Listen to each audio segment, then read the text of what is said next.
Ensuite, on repart à Tokyo Disneyland avec Spookyville. J'en ai déjà parlé dans mon top des meilleures expériences d'Halloween, donc je vais vous mettre ça dans une fiche, je pense. Cette parade, je reviens un peu dessus, parce qu'elle a existé 3 ans en tout, cette parade. Sur 3 ans, 2 ans c'était la même bande-son, les mêmes costumes, et ça manquait un peu de peps, mais c'était toujours très original. C'est bizarre parce que c'est une espèce de mélange entre le gothique, le cartoonesque. Je sais pas comment ils ont fait, mais ils ont vraiment mixé tout ça pour faire cette parade un peu étrange, mais qui a une bande-son exceptionnelle, surtout sur sa 3e version.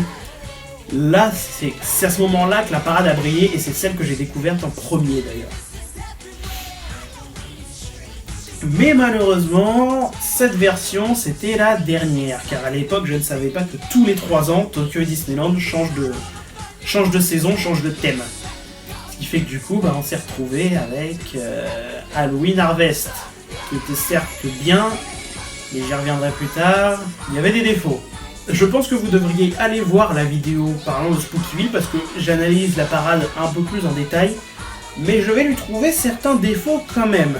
Bon, déjà, parfois c'est trop criard.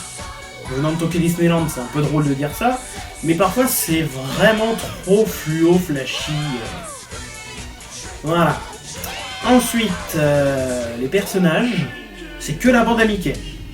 Bon, après on fait pareil pour Halloween et Noël, mais je trouve qu'il n'y a pas vraiment d'originalité dans les personnages choisis pour être représentés là-dedans. Il n'y a aucun vilain, par exemple. Il n'y a pas vraiment de personnage qui représente Halloween. Il y a Stitch à la limite, qui est un peu représentant d'Halloween de temps en temps. Mais à part ça... Certains autres chars sont un peu inégaux. Par exemple, le char de Mickey, lui, est excellent. Le char... il y a un autre char sur Stitch qui, lui, est moins bien, par exemple. Le char de Daisy et Clarisse est un peu moins joli que les autres. Mais bon, après, pour contrebalancer, on a l'autre char de Donald, par exemple, dans une bibliothèque hantée, qui est exceptionnel. Le salon de thé de Minnie, qui est magnifique. Le jardin de Dingo, qui est très simple, mais qui reste quand même très original. Cette parade est inégale, mais bien moins que la Stars on Parade, si vous voulez mon avis. Et c'est pour moi d'ailleurs une des meilleures parades d'Halloween jamais montées dans un parc Disney. J'ai jamais retrouvé ce sentiment de pure célébration d'Halloween que dans cette parade. C'est dire. Et pourtant c'est pas dans leur culture Halloween, c'est incroyable. Tokyo Disneyland fait les meilleurs événements, alors qu'aucun de ces événements ne sont dans leur culture. Je comprendrai jamais. Allez hop, dernière parade avant le top 3, le monde merveilleux Disney. C'est vrai que dit comme ça, on peut se demander de quoi je parle. Mais si je mets cette musique, là il y a tous les fans Disney qui se souviennent. Bon déjà, pour cette parade, j'étais petit. Donc c'est vrai qu'il y a un gros facteur nostalgie dedans. Mais je suis plus nostalgique de la Once Upon a Dream Parade perso. Cette parade avait des chars gigantesques. Il n'y avait pas un seul char qui était à peu près de petite taille. Encore une fois, un truc à reprocher à Magic on Parade. Dans cette parade du monde merveilleux Disney, tous les chars brillaient d'originalité. Le char de Mickey, c'était Steamboat Willie. Le char d'Aladin avec son serpent géant et le tapis volant d'ailleurs. Le char de la Belle et la Bête avec la bête immense derrière d'elle. Tous les chars avaient cette originalité. Vraiment tous. Il y avait même un char dragon, pour dire à quel point il faut un dragon. Si t'as un dragon dans ta parade, c'est une bonne parade. Je sens que ça va me retomber dessus un petit jour. Le char de la Belle au Bois dormant était magnifique, le char de la petite sirène immense, encore une fois. D'ailleurs, je me suis demandé plusieurs fois si Ariel n'avait pas le vertige. À mon avis, c'était une des conditions de casting. Le char de Mary Poppins, tous les chars sont magnifiques dans cette parade. Mais il y a des défauts, encore une fois. Par exemple, encore une fois, l'irrégularité des chars. Ça, c'est vraiment un problème de Disneyland Paris à une époque. T'avais pas les mêmes chars dépendant de l'époque où tu débarquais. À une époque, en plus de tous les chars que je vous ai comptés, il y avait un char Blanche-Neige, un char Pinocchio, un char Le Livre de la Jungle, Le Roi Lion. Et à une époque, ils ont tout viré. Ces 4 chars ont disparu, on va savoir où. De temps en temps, il y avait un char Blanche-Neige bien moins original que le premier qui apparaissait. et qui est devenu un char, une espèce de char saisonnier qui sort dès que ça leur chante. Maintenant il a disparu d'ailleurs. Puis il n'y a pas de voix. Ça c'est pour moi c'est un défaut. Il n'y a pas de voix pour la parade. Il n'y a pas de voix. Ça pour moi, même si la chanson est excellente, il faut des voix. Ou au moins des altérations de musique de char. Par exemple Mary Poppins, on a Dancing a Catchy Rhythm façon Mary Poppins. La petite sirène, même chose. C'est ce que la Magic Happens a fait d'ailleurs, et ça compense légèrement le fait qu'il n'y ait pas de chansons, de paroles. Et ça, je ne comprendrai jamais pourquoi certains chars disparaissaient d'un jour à l'autre. On pouvait littéralement venir dormir dans un hôtel, voir la parade, et le lendemain, il y avait 2 chars en moins ou 2 chars en plus. Ça, ne me demandez pas, c'est vraiment incompréhensible. Si quelqu'un a la réponse d'ailleurs, dites-le moi dans les commentaires, mais je pense que je ferai mes recherches, parce que c'est vraiment étrange cette attitude. Mais au-delà de ça, cette parade est une des meilleures qui a existé à Disneyland Paris. Son côté gigantesque rappelle un peu la Imagination Parade, mais je trouve que c'est celle-là qui a vraiment le grade de parade légendaire de Disneyland Paris. Mais pourtant, elle n'égale pas les 3 parades de mon top 3. En numéro 3, nous allons parler de la parade qui a connu une mort intolérable. C'est intolérable ce qui lui est arrivé à cette parade. La Fantillusion. Déjà rien qu'avec cette bande son, j'ai envie de retourner à Disneyland Paris pour Noël le soir et attendre dans le froid pour voir cette parade. Mais je peux plus, parce qu'elle n'existe plus. Je vais vous donner un peu d'histoire sur cette parade, parce qu'elle a connu un certain parcours. Déjà, cette parade a été créée à Tokyo Disneyland. Au départ, cette parade a été créée pour remplacer le fait que Tokyo Disneyland n'avait pas de Fantasmic. En fait, cette parade suit le même parcours que Fantasmic, c'est-à-dire Mickey fait de la magie, il y a les méchants, et les princesses pour faire le final. Et donc du coup, cette parade était immense, avec beaucoup de chars, des effets lumineux magnifiques. Et voilà, elle a fait le succès de Tokyo Disneyland pendant quelques années. Puis ensuite, un certain parc parisien a voulu récupérer la parade. Donc, les chars sont envoyés par bateau. Et là, certains chars ne peuvent pas sortir. Pourquoi ? Ils ont été endommagés à l'arrivée, ou ils sont trop gros pour les rues de Main Street à Disneyland Paris. Du coup, qu'est-ce qu'on fait ? On les détruit. Ah, complètement. Certains chars ont été détruits quasiment à leur arrivée à Disneyland Paris. Je ne suis pas sûr à 100%, donc on me corrigera si je me trompe, mais il y avait un char avec la sorcière de Blanche-Neige qui a été supprimé, un char de Chernabog, plusieurs chars de forêt un peu hantés pour les méchants, plusieurs chars de princesses aussi.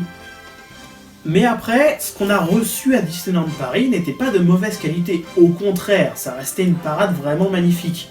Et c'est d'ailleurs, à mes yeux, la meilleure parade nocturne jamais créée. Pour moi, je n'ai jamais vu une parade qui avait meilleure structure, musique et magie que la Fantillusion.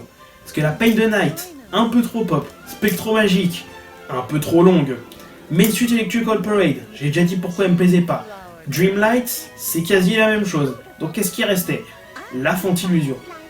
Et la Fantillusion, c'est la meilleure. Pour moi, c'est la meilleure jamais créée. Et comme on dit, à chaque fois que quelque chose est la meilleure à Disneyland Paris, il faut forcément qu'il la massacre à un moment. Effectivement, quand le 20e anniversaire est arrivé, des rumeurs ont commencé à circuler. Comme je vous rappelle, le 20e anniversaire fait partie de l'époque horrible pour Disneyland Paris. Des décors dans un sale état, plus de spectacles. Des rumeurs commencent à circuler. Après la suppression de Mickey la magie de l'hiver et Tarzan la rencontre, qui étaient des spectacles vedettes de Disneyland Paris depuis des lustres, on nous annonce que Fantillusion va sûrement disparaître à son tour. Pourquoi ? Et ça s'est confirmé. Par Disneyland Paris ? Non, non. Non. Par les sites de fans. Et à l'époque, Inside Gear n'existait pas. Donc Disneyland Paris n'a jamais annoncé officiellement que la Fantillusion devait disparaître. Sa dernière apparition publique, c'est pendant la soirée d'Halloween 2013, si je ne me trompe pas. Je sais pas si vous vous rendez compte que Fantillusion a disparu dans l'indifférence la plus totale et dans l'irrespect complet de Disneyland Paris pour ses fans. Ça, je le dis, je le redis, Disneyland Paris, même s'il y a encore des problèmes avec le fait de traiter les fans, s'est beaucoup amélioré. Énormément même. Parce qu'on pouvait se retrouver à une époque à avoir une dernière de spectacle ou de parade dans l'indifférence complète. Personne ne sait que la parade devait disparaître.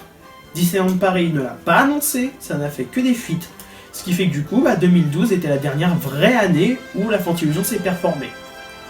Et je tiens à dire d'ailleurs que malgré le fait qu'il n'y avait rien à faire quasiment en 2012, il y avait quand même de jolies choses à voir. Hein.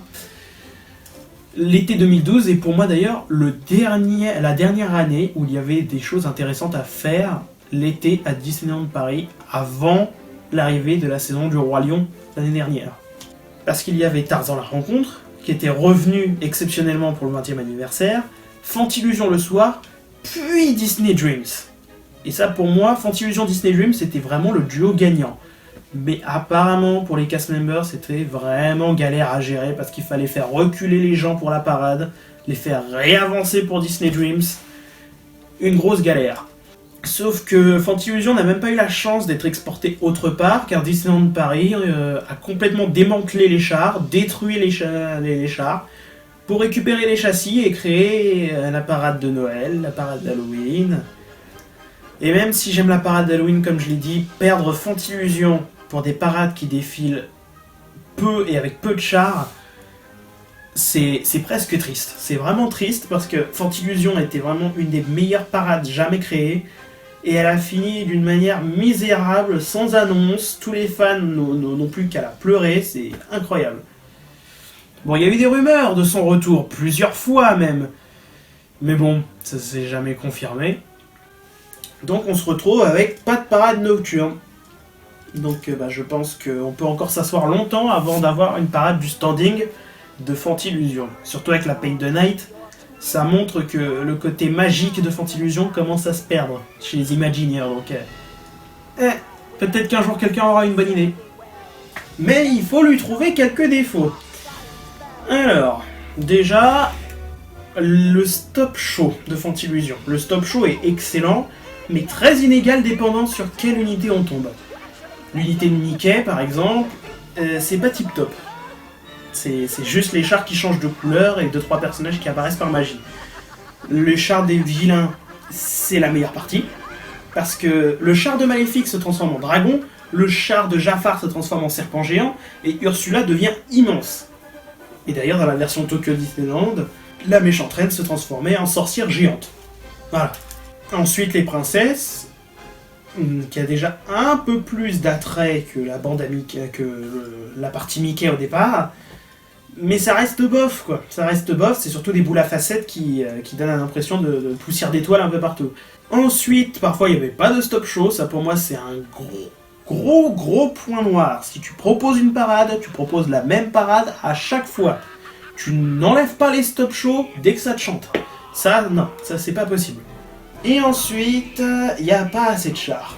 Ça je le dis, par exemple, quand je disais que la Spectromagique était 3 fois trop longue, la Fantillusion elle était trop courte. Et malheureusement, c'est pas la faute de la parade, c'est la faute de Disneyland Paris qui s'est débarrassé de certains chars, là où la parade était bien plus longue à Tokyo Disneyland. Mais c'est les seuls défauts que je lui trouve, et c'est quasi que de la logistique. Passons maintenant aux 2 premiers, et on reste à Disneyland Paris pour le numéro 2, la Disney's Once Upon a Dream Parade. La Once Upon a Dream Parade, je sais pas par où commencer. Bon, numéro 1. Il y a beaucoup de nostalgie dans cette place, car c'était ma parade d'enfance. 2. C'était dans la période que je considère comme étant l'âge d'or de Disneyland Paris, entre 2005 et 2007. Encore une fois, c'est quand j'étais gosse, mais quand on réfléchit objectivement à qu'est-ce qui se passait dans cette période-là, des nouvelles attractions quasi tous les ans, une nouvelle parade, des soirées d'été et de Noël magnifiques avec un feu d'artifice et la Fantillusion qui revenait à chaque fois, des spectacles partout et à foison. Que demander de plus? Et des attractions en pleine forme en plus. Que demander de plus? Pour moi, le 15e anniversaire, c'est le meilleur qu'on ait connu jusqu'à maintenant. C'est celui qui a vraiment fait les choses en grande pompe. Qui a tout fait pour que les gens viennent. Et pour revenir à la Once Upon a Dream Parade, je trouve que tout était original, intéressant et magnifique dans cette parade. On va énumérer ses qualités, c'est pas vraiment ses qualités, mais qu'est-ce qui avait été imaginé pour cette parade. Bon, déjà, on est arrivé sur le principe d'un thème général. Là où le monde merveilleux Disney n'avait pas vraiment de thème, c'est juste un défilé de films Disney. Là, on avait un thème, c'était les rêves. Le char de Mickey, c'était les rêves d'imagination. Donc avoir un peu d'imagination et rêver. Ensuite, Dream of Laughter, les rêves rigolos, les rêves du rire, etc. Avec Pinocchio et Alice au Pays des Merveilles. Rêve d'amitié avec Toy Story et Winnie l'ourson.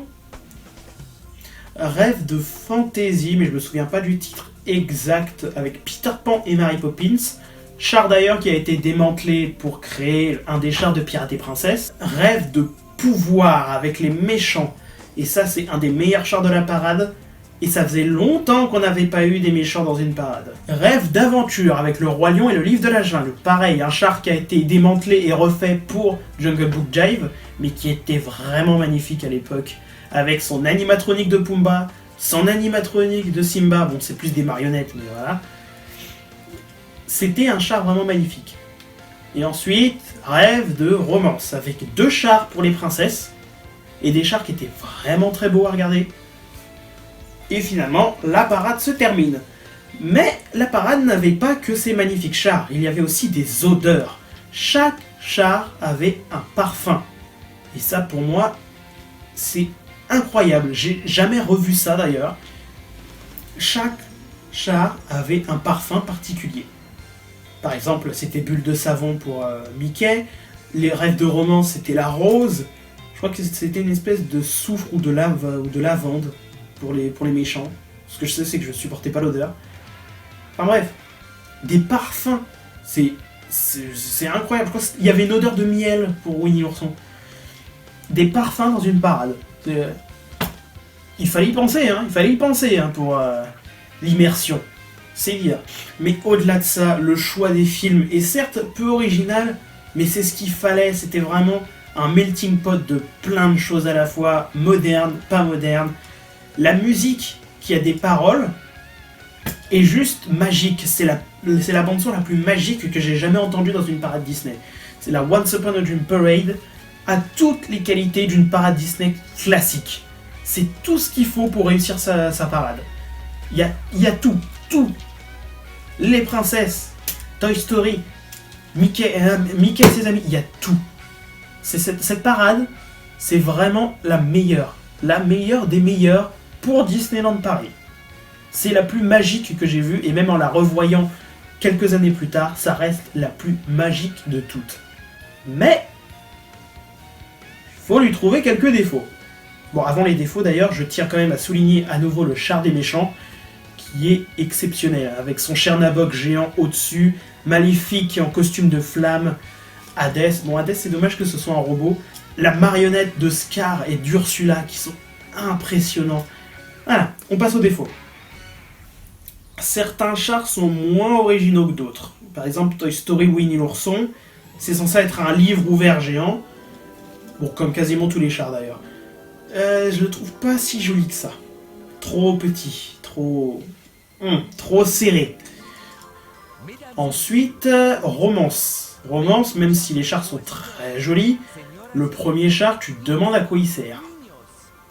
Dans le sens où tu te dis, pourquoi avoir fait un petit char devant le grand char? On n'aurait pas pu ajouter un char sur un autre thème, du coup?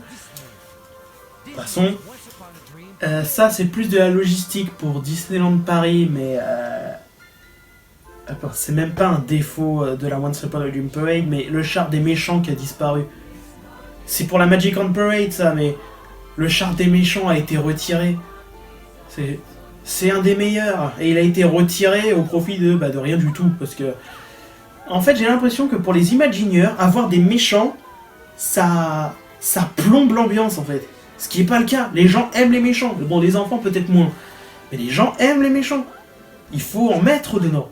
C'est pour ça que la Magic on Parade qui n'avait pas de char méchant, bah c'est une des pires. Il faut des méchants. Les gens aiment les méchants. Et ce char existe encore d'ailleurs. Il défile dans les parades d'Halloween pour les soirées d'Halloween. Pour dire. Mais à part ça, je lui trouve pas d'autres défauts à cette parade. Elle a vraiment toutes les qualités. Et pourtant, elle n'est que numéro 2. La numéro 1, je sais même pas par où commencer. La numéro 1, elle a tout. Mais tout. C'est la parade la plus magique d'un parc Disney que j'ai jamais vu. C'est vraiment tout parc confondu, c'est la meilleure. C'est celle qui a fait les meilleurs choix de films, celle qui a su centrer l'ancien, le neuf, à faire des chars immenses et magnifiques et animés surtout. C'est la Parade of Dreams de Disneyland Californie pour les 50 ans du parc. La Parade of Dreams.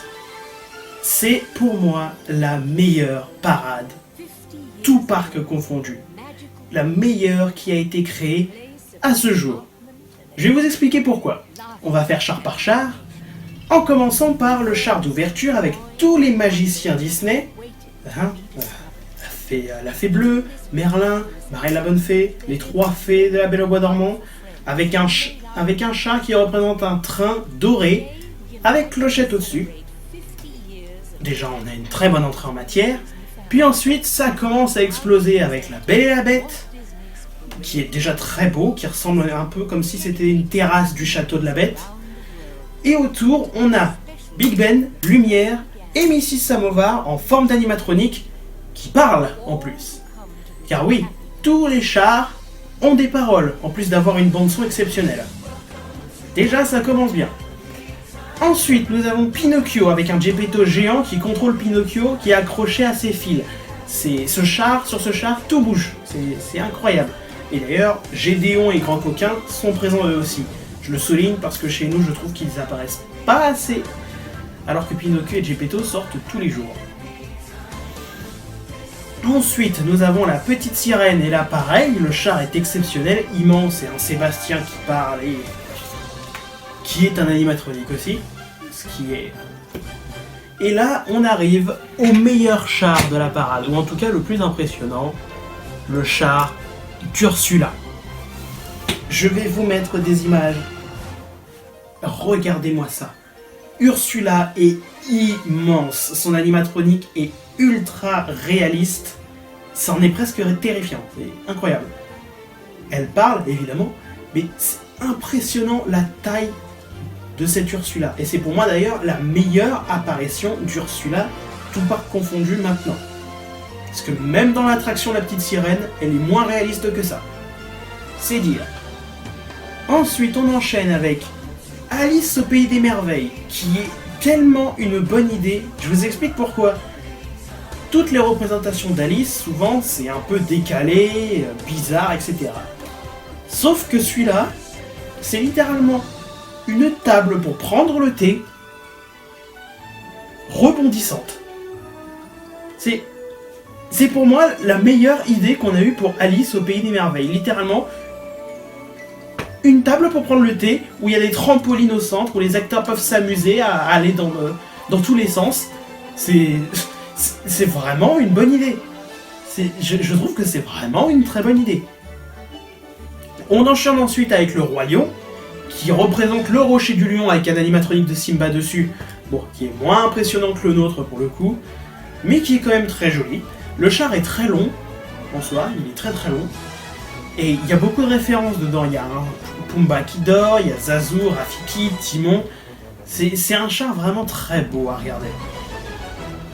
Et ensuite, finalement, nous avons le char final qui est un château immense avec Mickey, Minnie et certaines princesses.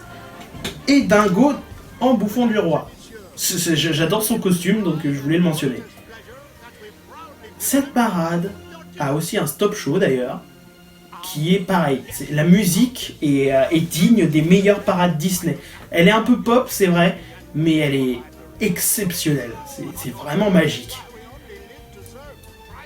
Et d'ailleurs, je tiens à souligner aussi les stop shows de la Once Upon a Dream Parade, qui en a eu deux. Un pour le 15e anniversaire, qui était le thème du 15e anniversaire, qui était pareil, vraiment magique en étant contemporain.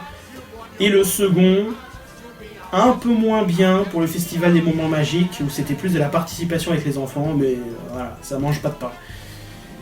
Cette parade, la bande-son, les chars, le choix des films, tout respire la magie Disney. Donc certes, il n'y a pas Toy Story, il n'y a pas de Pixar en général d'ailleurs.